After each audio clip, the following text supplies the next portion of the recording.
బెట్లైవ్ show నగరంలో నాలాలపై అక్రమ కట్టడాలను ఉపేక్షించేది లేదు, క్లియర్ సిగ్నల్స్ పంపిస్తోంది ప్రభుత్వం. నిన్న ఒక్కరోజే దాదాపు 200 పైగా అక్రమ కట్టడాల కూల్చివేత జరిగింది. ఎవరు అడ్డుపడినా ఎన్ని ఒత్తిళ్లు వచ్చినా వెనక్కి తగ్గద్దని ముఖ్యమంత్రి కేసీఆర్ పురపాలక శాఖ మంత్రి కేటీఆర్ కి స్పష్టమైన ఆదేశాలు ఇచ్చారు.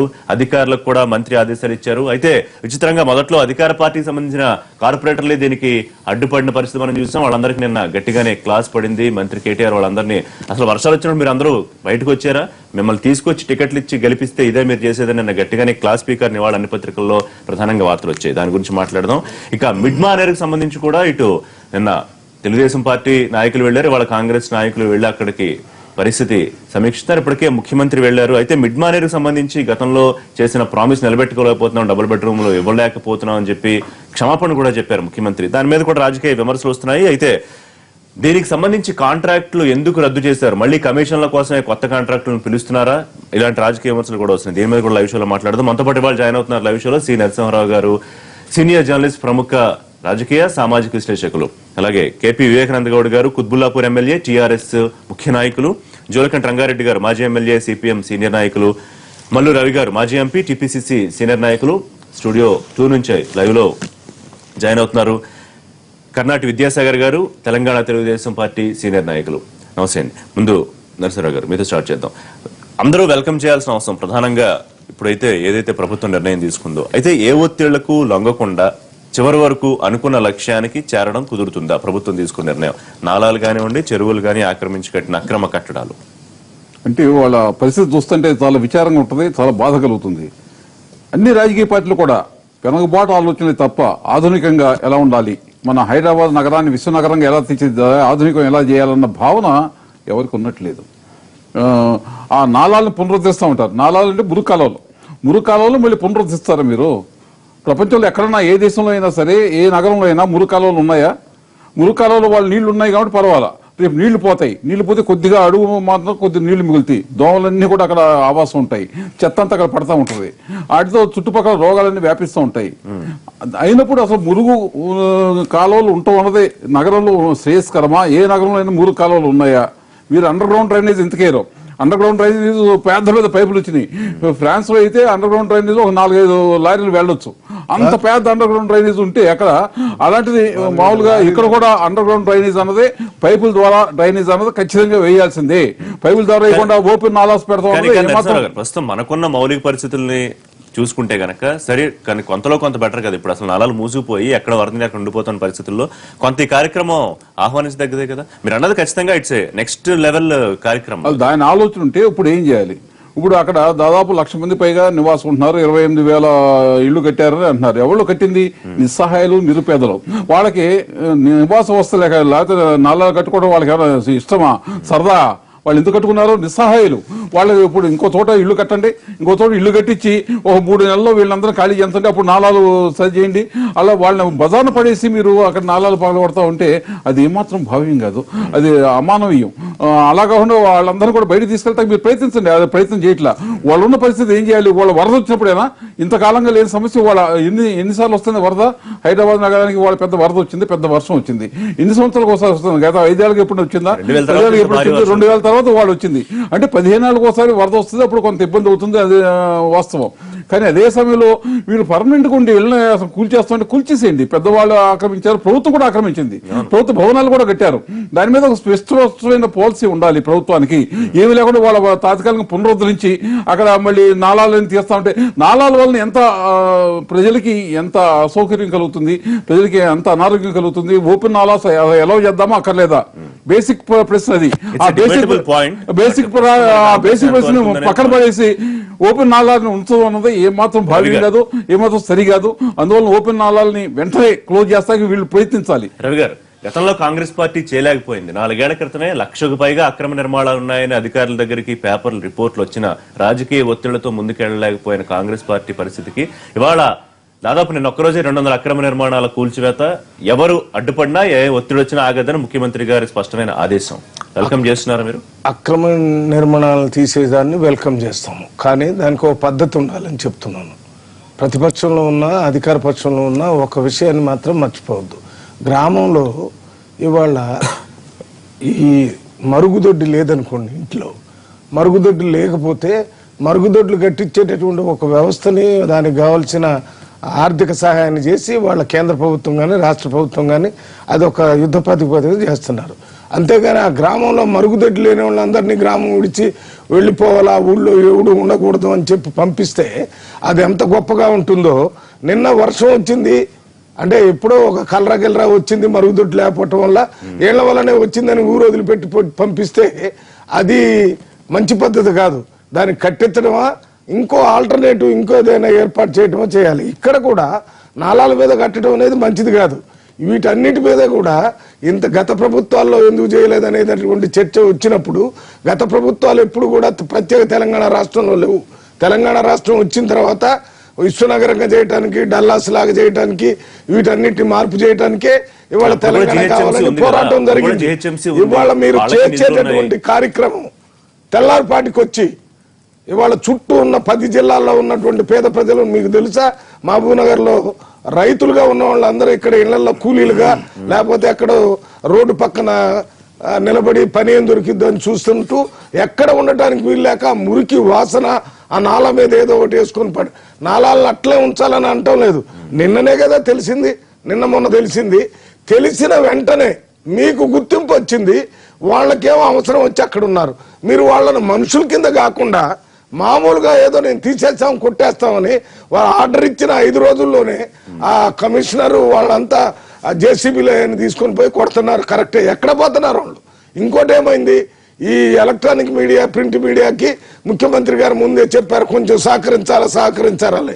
అవి వాళ్ళ ఇబ్బందులు కానీ వాళ్ళ గురించి కానీ చూపించే వాళ్ళు కూడా లేదు. ఇవాళ నేనేమంటున్నానంటే 1 నెల 2 నెలల్లో, ఇప్పుడు మీరు వచ్చి 2 సంవత్సరాల 4 నెలలు అయింది.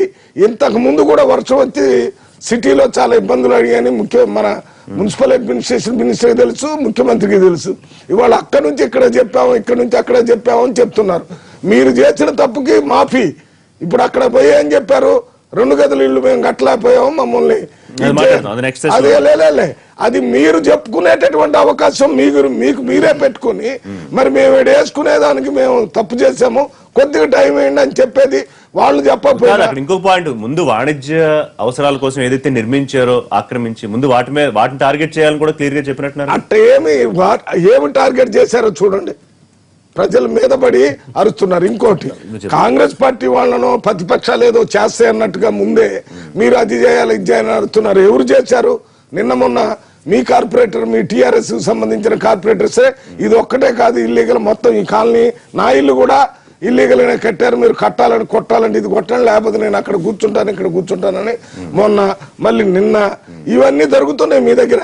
నేను ఏది జరిగినా నేను ఏం చెప్తున్నానంటే, మనిషి ఇమ్మినెంట్ గా కంపల్సరీ మళ్ళీ వ్యతిరేకత వచ్చే పరిస్థితి చేయకుండా ఒక సైంటిఫిక్ గా అంటే శాస్త్రీయంగా అంటే కొద్ది టైం ఇవ్వండి వాళ్ళ. మీరు కూడా ప్రభుత్వంలో మీరు 2 గదుల ఇల్లు కట్టించేస్తారంటే అది కట్టిస్తారో లేదో 2 సంవత్సరాల నుంచి పెండింగ్ ఉంది.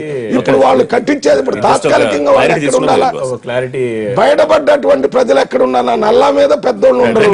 2 పాయింట్లు క్లారిఫై చేస్తాను. ఇప్పుడు ఒకటి, మొదటిది ఏంటంటే, ఇప్పుడు పేదవాళ్ళు ఇల్లు కూల్ చేస్తున్నారని చెప్పేసి మల్లిరవి గారు అంటారు. దాన్ని 100% నాలాల పైన ఉన్నటువంటి ఇప్పుడు వాణిజ్య సముదాయాలతో ఉన్నట్టు పెద్ద స్ట్రక్చర్స్ తీసేస్తున్నారు.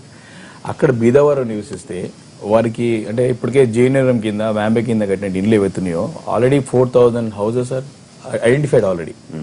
వాటికి పునరావాసం కల్పిస్తా ఉన్నాం. కాబట్టి మీరు దయచేసి మీరు దాంట్లో అపోవద్దు.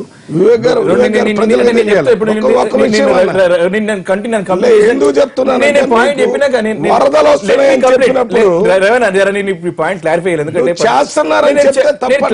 నన్ను మాట్లాడిస్తే నేను మాట్లాడతా. ఇప్పుడు నేనేమో చాలా క్లారిటీగా నాలాల పైన వెళ్తా ఉన్నాం. నాలా పెద్ద ఆక్రమించినారో వాటి తీసేయండి. బీదవారు పెడుతుంటారో వారికి ఇమీడియట్ తీయట్లేదండి, వారికి నోటీస్ ఇస్తున్నాం, చెప్తా ఉన్నాం, టైం ఇస్తా ఉన్నాం. అంటే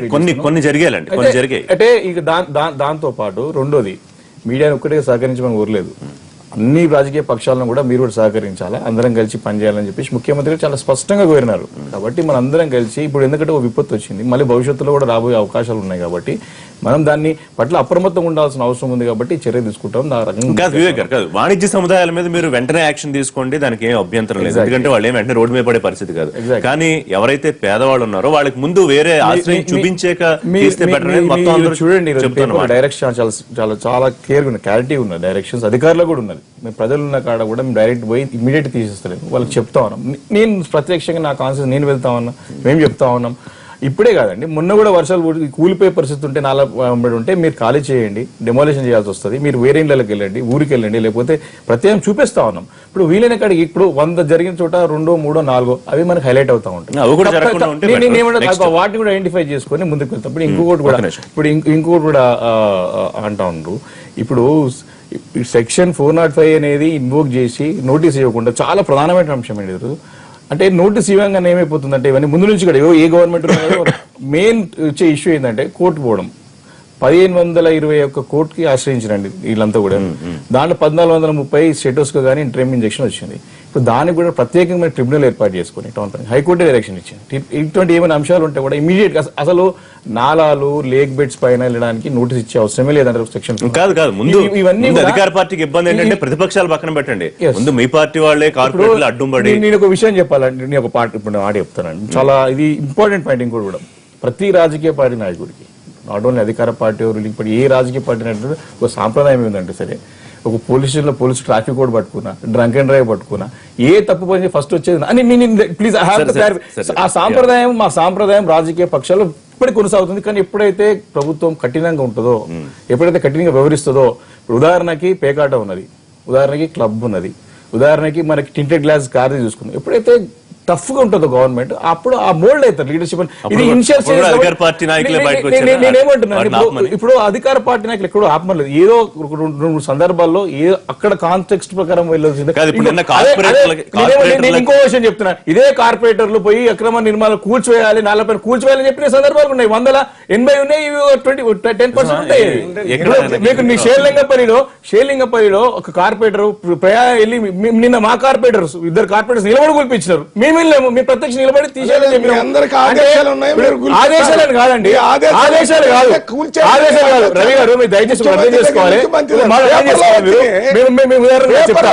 నేను చెప్తాను, భగత్ సింగ్ ఒక ప్రాంతం ఉన్న దగ్గర మా దగ్గర ఒక 3-4 కాలనీలు బస్తీలంతా కూడా ఇదే 4 పైన కట్టినట్టు ఒక బిల్డర్ కట్టిన కొడుతూ ఇబ్బంది పడుతున్నారు. 2 నెలల నుంచి కంప్లైంట్ ఇస్తే యాక్షన్ లేదు. ఫస్ట్ చేయండి అని చెప్పారు, మేము నిలబడి చేపించినప్పుడు కొన్ని కాదు. నేను రవి గారు చెప్పట్లేదు, ఇప్పుడు నిన్న మంత్రి గారు కార్పొరేటర్లు అందరినీ పిలిచి, మీరు వర్షాలు పడినప్పుడు సరే పిలిచో ఫోన్ లోనే, మీరు వర్షాలు పడినప్పుడు బయటికి రాలేదు, పార్టీల నుంచి పత్రికలు రాసిన అన్ని పత్రికలు.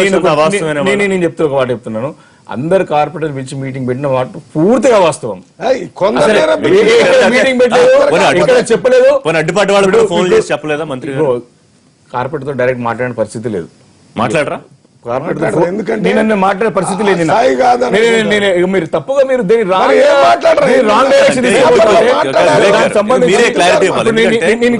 క్లారిటీ ఇస్తా. అధికారులకి చాలా స్పష్టమైన ఆదేశాలు ఇచ్చినారు.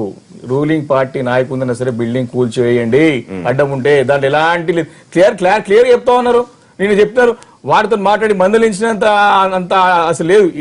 దాన్ని ఒక్క మాట అంటే 10 మాటలు పుట్టిస్తారు. ఒక మాట ఏదో ఒక సందర్భం 10 మాటలు పుట్టిస్తారు. అసలు సబ్జెక్ట్ ఎక్కడ డివైడ్ అయిపోయి వేరే సబ్జెక్ట్ వెళ్ళిపోతా ఉంటుంది కూడా. రంగారెడ్డి, హైదరాబాద్ నగరాన్ని విశ్వనగరంగా మార్చాలనేటువంటి ప్రయత్నం టీఆర్ఎస్ ప్రభుత్వం అధికారంలోకి వచ్చిన దగ్గర నుంచి చెప్తానే ఉన్నారు. కేసీఆర్ గారు మొదట్లోనే ఒక పెద్ద ప్రకటన కూడా ఇచ్చారు, హైదరాబాద్ నగరం మొత్తం కూడా మురికి నగరంగా ఉంది, దీన్ని మొత్తం కూడా మార్చాలని. ఇప్పటికి 2.5 సంవత్సరాలు అయింది. ఈ 2.5 సంవత్సరాల కాలం నుంచి మీరు ఎందుకు ఈ పని చేయలేదు? ఇవాళ వరదలు వచ్చి, వర్షాలు వచ్చి, ఇళ్లలోకి నీళ్ళు పోయిన తర్వాత ఎక్కడికెక్కడ వాటర్ అంతా కూడా మొత్తం జామ్ అయిన తర్వాత మీరు ఈ ప్రయత్నం చేస్తున్నారు, మంచిదే. ఇప్పుడు జిహెచ్ఎంసీ అనేది ఇప్పుడున్నది కాదు, ప్రభుత్వాలు ఈ ప్రభుత్వమే కాదు ఏ ప్రభుత్వాలు ఉన్నా కూడా ఒక రకంగా చెప్పాలంటే మురికి నగరంగా మారటానికి మురికి రాజకీయాలే కారణం. ఎప్పటికప్పుడు అవకాశవాదంగా వ్యవహరిస్తూ లేఅవుట్లు లేకుండా నిర్మాణాలు జరిగిపోతున్నాయి. ఇప్పుడు మొత్తంగా చూస్తే ఏంటంటే ఈ మురికి కాలువల మీద కట్టుకున్నటువంటి నిర్మాణాలు చూస్తే ప్రభుత్వ భవనాలు కూడా ఉన్నాయి. ప్రభుత్వ భవనాలు ఉండటం అని అంటే ప్రభుత్వంలో ఉన్నటువంటి వాళ్ళే హైకోర్టు కూడా ఉంది, అడ్మినిస్ట్రేషన్ బ్లాక్. తర్వాత ఏంటంటే సంపన్నులు ఉన్నారు, పేదవాళ్ళు ఉన్నారు. కాబట్టి ఏంటంటే ఇప్పటికైనా ప్రభుత్వం కదిలింది, కానీ ఏంటంటే దీన్ని కంటిన్యూ చేయాలి, చిత్తశుద్ధితోటి వ్యవహారం చేయాలి. రెండోది ఏంటంటే పేదవాళ్ళ విషయంలో మాత్రం వాళ్ళకి ప్రత్యామ్నాయ ఏర్పాట్లు చేసి వాళ్ళు 10, 15, 20 సంవత్సరాల నుంచి ఎక్కడెక్కడి నుంచో వచ్చి రిక్షా కార్మికులుగా, ఆటో కార్మికులుగా, కూలీలుగా, అడ్డ మీద కూలీలుగా పనిచేస్తా ఉన్నారు. వాళ్ళందరూ ఎక్కడ పోయి ఉండాలి? వాళ్ళ ఇళ్ల స్థలాలు కావాలి, ఇండ్లు కావాలని చెప్పేసి ప్రతి సంవత్సరం ప్రతి నెల కూడా ఆఫీసుల చుట్టూ తిరుగుతా ఉన్నారు. వాళ్ళందరికీ ఇళ్ల స్థలాలు, ఇండ్లు అనేది ఏర్పాటు చేసి అవన్నీ కూడా తీసేయండి. అప్పటి వరకు వాళ్ళని రోడ్డు మీద పడేస్తే వాళ్ళు చెట్ల కింద, చెమల కింద, ఇప్పుడు ఈ కాలంలో ఏంటంటే జ్వరాలు వచ్చి చనిపోయేటువంటి పరిస్థితి ఉంటది. పేదవాళ్ళ విషయంలో అవకాశం ఇచ్చి మిగతాయి మాత్రం తీసేయండి. ఇప్పుడు ప్రభుత్వ భవనాలు ఉన్నాయి, సంపన్నులు ఉన్నాయి, వాళ్ళకేం ఇబ్బంది ఉండదు, వాళ్ళకి ఎంతో అవకాశాలు ఉంటాయి కాబట్టి ఇబ్బంది ఉండదు. నేననేది ఏమంటే ఏదో ఇప్పుడు ఇబ్బంది వచ్చింది కాబట్టి 4 రోజులు హడావుడి చేసేసి తర్వాత ఏంటంటే పోయినసారి కూడా ఏం చేశారు, అక్రమ కట్టడాలు అని చెప్పేసి కొన్ని కూలగొట్టారు. వారం రోజులు కూలగొట్టిన తర్వాత మళ్ళీ ఆగిపోయింది. ఎందుకు ఆగిపోయింది? అది మేము ఊరుకునే ముచ్చటే లేదు, మొత్తం అవన్నీ కూడా పడగొట్టేస్తాం. చాలా మంది ఏంటంటే ఆక్రమించుకొని అన్ని కూడా అనుభవిస్తున్నారు. వేల కోట్ల రూపాయల విలువైనటువంటి స్థలాలు అని చెప్పేసి అన్నారు. కానీ వారం రోజులు అయిన తర్వాత మళ్ళీ ఇప్పటి వరకు దాన్ని ఊసేలేదు. కాబట్టి ఏంటంటే ప్రభుత్వం దీన్ని విశ్వనగరంగా మార్చాలనే చిత్తశుద్ధి ప్రభుత్వానికి ఉంటే దయచేసి ఇది 1 రోజు, 2 రోజులు, వారం రోజులు, 15 రోజులు కాకుండా ఈ విశ్వనగరంగా మార్చడానికి, మురికి నగరంగా లేకుండా చేయటానికి కావాల్సినటువంటి ఇప్పుడు అండర్ గ్రౌండ్ డ్రైనేజ్ సిస్టమ్ ఉంది. చాలా దేశాల్లో మనం చూస్తా ఉన్నాం. అండర్ గ్రౌండ్ డ్రైనేజ్ సిస్టమ్ చాలా వరకు తీసుకురండి. ఈ అక్రమంగా ఉన్నటువంటి అన్ని కూడా తొలగించడానికి ఒక ప్రణాళికబద్ధంగా చేయాలి. మీరు ప్రతిపక్ష సమావేశం కూడా ఏర్పాటు చేయండి. ప్రతిపక్ష సమావేశం కూడా ఏర్పాటు చేసి వాళ్ళ సలహాలు కూడా తీసుకొని ఏం చేద్దాం, ఇది రాజకీయాలు పక్కన పెట్టి మనం ఈ నగరాన్ని అభివృద్ధి చేయాలి, ఈ నగరం అందంగా ఉండాలి, మనం ఇంకా బాగా అభివృద్ధి కావాలి, ఇంకా అనేక మంది ఇక్కడికి రావాలంటే మురికి నగరం శాశ్వతమైనటువంటి పరిష్కారం, శాశ్వతమైన ఆలోచనలు ఉండాలి తప్ప టెంపరరీ ఆలోచనతో అడవాడు చేసి మళ్ళీ మర్చిపోతే ఉపయోగం లేదని మేము చెప్పదలుచుకున్నాం. విద్యాసాగర్ గారు, ముఖ్యమంత్రి గారు చెప్పిన మాట మీద రేపు నిలబడే వ్యక్తి కాదు. అతను సచివాలయానికి వస్తాడు బ్రేకింగ్ న్యూస్, అతను ఏమన్నా మాట్లాడితే షాకింగ్ న్యూస్. ఇదే తప్ప ఏమీ లేదు. ఈ రోజు కేంద్ర ప్రభుత్వం నుంచి 480 కోట్ల రూపాయలు ఈ నాలాల గురించి అభివృద్ధి బాగు చేసేందుకు ఇచ్చిర్రు. ఎక్కడన్నా మీరు 100 రూపాయల నోటు కూడా ఖర్చు పెట్టి ఎక్కడన్నా నాలాలు బాగు చేయించిర్రా? జిహెచ్ఎంసీ బడ్జెట్ ఎంత అండి? 5,000 కోట్ల రూపాయల బడ్జెట్. మీరు జిహెచ్ఎంసీకి ఎంత ఖర్చు పెట్టిర్రు? మీరు ఇప్పటికి శ్వేతపత్రం విడుదల చేయండి. ముఖ్యంగా సోదరుడు వివేక్ గారు ఉన్నారు. వివేక్ గారి నియోజకవర్గంలోనే నిజాంపేట ఉంది, బండారి లేఅవుట్ ఉంది. దానికి మేయర్ గారు ప్లస్ మున్సిపల్ మినిస్టర్ ఇద్దరు వచ్చి ఖాళీ చేయమని చెప్పిర్రు. ఇక ఇది బాగాలేదు, ఇక్కడ ఉన్న పరిస్థితులు అది ఉంది, ఖాళీ చేయమని చెప్పారు. 2 గంటల తర్వాత పంచాయతీరాజ్ మినిస్టర్ వచ్చి, నేను మాట్లాడినాక మాట్లాడండి మీరు, నేను మాట్లాడు 2 గంటల తర్వాత పంచాయతీరాజ్ మినిస్టర్ వచ్చి ఆయన మున్సిపల్ మినిస్టర్ మున్సిపల్ ఏరియాలో చూసుకోలేడు కానీ ఈడికి వచ్చి చెప్పేది ఏంటి, ఈయన ఖాళీ చేయాల్సిన అవసరం లేదని చెప్పేసి పంచాయతీరాజ్ మినిస్టర్ చెప్తాడు. అది గ్రామ పంచాయతీ అని చెప్తాడు. ఇప్పుడు మీరు చేసేది ఏంటి? కొంచెం కరెక్షన్ చేసుకోవాలి. నేను మాట్లాడినాక మీరు చెప్పండి. మీరు నేను మాట్లాడినాక చెప్పండి.